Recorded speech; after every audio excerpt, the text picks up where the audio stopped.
सीधे राजीव, मैं आपका रुख करना चाहूंगी। अयोध्या पर आपकी भी नजर है, अयोध्या पर सबकी नजर है। BSP, Samajwadi party, Congress, BJP, हर कोई अयोध्या पहुंचना चाह रहा है। इस बार प्रधानमंत्री खुद, जानकारी जो मिली, कल की दीपोत्सव वही मनाएंगे, तो अयोध्या इस बार केंद्र में रहेगी। बहुत महत्वपूर्ण साबित होने वाली अयोध्या 2022 में।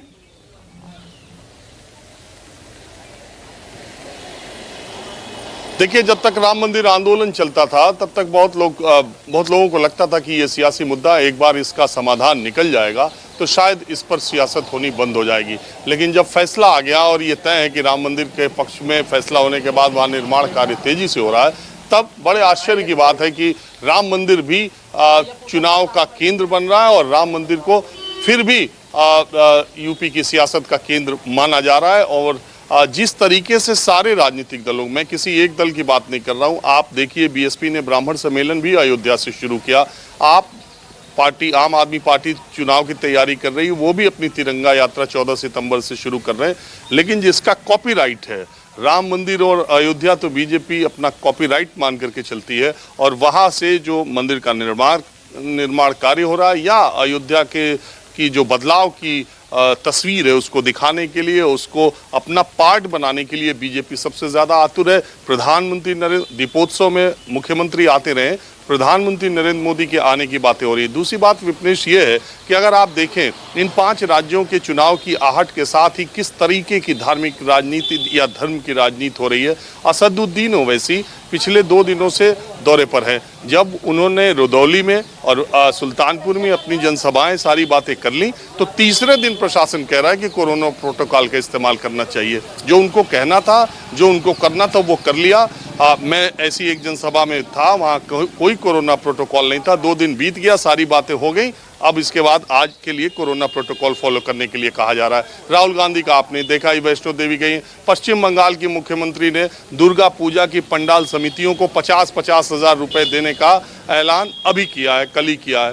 तो ये सारे पॉलिटिकल पार्टी अभी मैं आपको बता रहा हूँ, काशी विश्वनाथ कॉरिडोर जब वो बनाया जाएगा, जिस दिन उसका उद्घाटन होगा, जिस तरह 50 कैमरे लग करके आप देखिएगा, वो तस्वीरें कितनी भव्य दिखाई जाएंगी। अभी तो काशी विश्वनाथ कॉरिडोर बन के पूरा हो गया है, वो भी शुरू होने वाला है। विंध्यवासिनी देवी मंदिर है, उसका भी कॉरिडोर का काम अब तेजी से शुरू कर दिया गया। तो अभी ये सारी चीजें हैं, अभी ये झलकियां हैं, अभी पूरी फिल्म बाकी है। और जैसे जैसे चुनाव आगे बढ़ता जाएगा, निश्चित तौर पर, पूरे तौर पर ये चुनाव उसी तरफ जाएगा जिस तरफ पिछले 3 बार गया है, पीछे भी गया है, और ज्यादा आक्रामक तरीके से ये चुनाव आगे बढ़ेगा।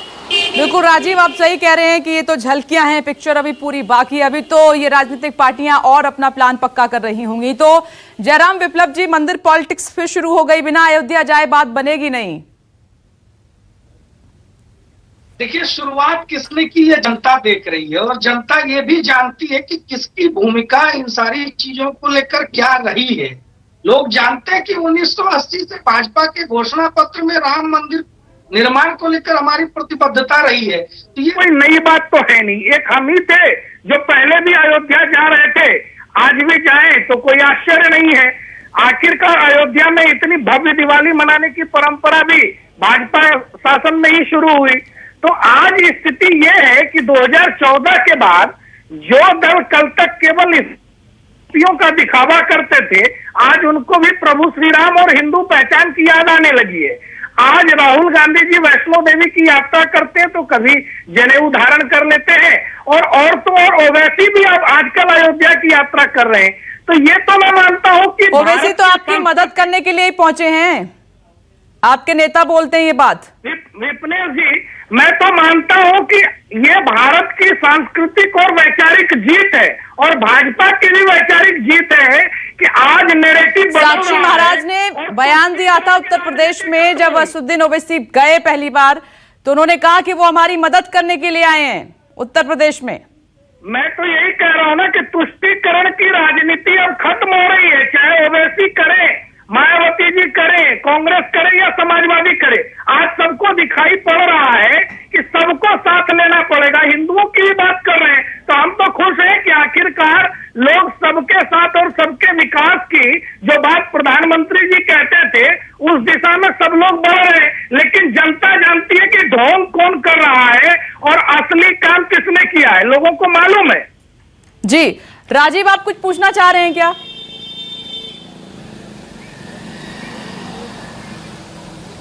मैं सिर्फ ये पूछना चाहता हूँ, ये मंदिर पर और अयोध्या पर अपनी बातें पॉलिटिकल पार्टी खास करके बीजेपी के जो प्रवक्ता पूछ रहे हैं उस पर मुझे कोई ऐतराज नहीं। मैं सिर्फ ओवैसी की बात हुई तो एक सवाल इनसे ये पूछना चाहता हूँ कि 2 दिन ओवैसी की जनसभाओं को पूरी इजाजत देने के बाद वही उत्तर प्रदेश शासन को आज क्यों लगा कि कोरोना प्रोटोकॉल का फॉलो करना चाहिए? दूसरी बात, जन्माष्टमी के मौके पर कोरोना में मथुरा में ढील दी गई और वहां पर हजारों लाखों की संख्या में लोग पहुंचे थे, मुख्यमंत्री भी वहां पहुंचे थे, तब कोरोना में क्यों छूट दी गई? और मुहर्रम के मौके पर कोरोना प्रोटोकॉल को पूरा सख्ती से लागू करने का निर्देश इस सरकार ने किस लिए दिया था? क्या वो छूट आने वाले दिनों में दूसरे धर्मों के त्योहारों पर भी मिलती रहेगी? सबका साथ, सबका विश्वास, सबका विकास। तो जयराम जी जवाब दीजिए, सीधा सवाल है आपसे। एक छोटा सा सवाल है। देखिए, ये तो प्रशासनिक बातें प्रशासन तय करता है कि आखिर ओवैसी ने कहां पर गाइडलाइन का उल्लंघन किया और उनकी सभाएं क्यों रद्द हुई, परमिशन क्या हुआ। लेकिन सवाल तो महाराष्ट्र और केरल से भी पूछे जाने चाहिए थे ना। उनके लिए तो आप सवाल नहीं पूछते कि केरल में भाई आपने हिंदू धार्मिक त्योहारों पर ही क्यों प्रतिबंध लगाया, बाकी जगह क्यों छूट है। तो उत्तर प्रदेश ने तो कांवड़ यात्रा भी रोकी थी। अगर कानून के रास्ते में कोई आ रहा है तो सबके लिए तो एक समान व्यवस्थाएं है ना। मतलब तो ये सब राजनीति से प्रेरित है ना जयराम विप्लव जी, मानते हैं ना आप ये? नहीं, बिल्कुल राजनीति से प्रेरित नहीं है। अब देखिए, उत्तर प्रदेश को लेकर के ही सारे सवाल पूछे जाते हैं, ये भी तो एक प्रकार की राजनीति है ना। महाराष्ट्र और केरल के कोविड के हालात आज तक ठीक नहीं हुए, उस पर प्रश्न नहीं उठा। अगर उत्तर प्रदेश की बात आ रही है तो आप पहुंच गए दूसरे राज्यों में, आप उत्तर प्रदेश की बात ही नहीं कर रहे हैं बिल्कुल भी। अब जन्माष्टमी अभी अभी निकली है, वहां पर भीड़ देखी थी आपने? मैं खुद वहां पर मौजूद थी, पैर रखने की जगह नहीं थी। अब जब ओबीसी का सवाल पूछा तो आपके पास जवाब नहीं, आप पहुंच के दूसरे राज्य। यही होता है। मानस भी मेरे साथ मौजूद है, मैं एक छोटा सा रिएक्शन उनसे ले लेती हूँ। तो मानस, आप तो लगातार उत्तर प्रदेश में हैं ही, अपनी नजर बनाए भी हुए हैं, तो जाहिर सी बात है कि 2022 को ध्यान में रखते हुए नेताओं को रोका जा रहा है, कार्यक्रम तय किए जा रहे हैं, आगे बढ़ा जा रहा है, धर्म की राजनीति भी हो रही है, मंदिर की भी राजनीति अब शुरू हो गई है। पता है नेताओं को कि बेड़ा पार नहीं होगा इसके अलावा।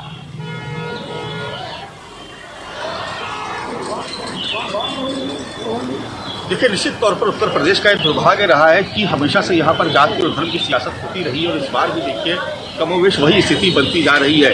भारतीय जनता पार्टी अगर मंदिर के मुद्दे को कैश कराने के लिए लगातार एक के बाद एक कार्यक्रम देती चली जा रही है और इस बार जैसा कि जो दीपावली होती है उस पर एक भव्य आयोजन की भी तैयारी चल रही है। उसी तरीके से आप देखेंगे कि जब ओवैसी उत्तर प्रदेश की धरती पर आते हैं तो सिर्फ मुसलमानों की बात करते हैं, वो बाकी जातियों की बाकी धर्मों की बात नहीं करते हैं। तो निश्चित तौर पर जो उत्तर प्रदेश में जो जातिगत राजनीति है वो इसका पीछा नहीं छोड़ रही है और यही वजह है कि जो विकास के तमाम मुद्दे हैं, हम लोग अभी 2 दिन पहले इसी पर चर्चा कर रहे थे विश्लेष की, जो विकास के तमाम मुद्दे हैं, जो विकास की बातें हैं वो पीछे छूट जाते हैं और जो जाति और धर्म जब चुनाव का वक्त आता है तो जाति और धार्मिक आधार पर ही वोट करते हैं और उसके आधार पर टिकट भी चाहिए जाती है। आप देखेंगे कि अभी तमाम जो पार्टियां हैं वो जाति। ठीक है, आपकी ऑडियो पे कोई प्रॉब्लम हो रही है मानस, हम लौट रहे हैं आपके पास। लेकिन डॉक्टर अजीज खान, जो सवाल मैंने पूछा जयराम विप्लव से, वही सीधा सवाल आपसे भी है मेरा कि विकास की बातें, विरोध की बातें तो बहुत पीछे छूटती जा रही हैं। अब तो यह है कि कैसे अयोध्या पहुंचे,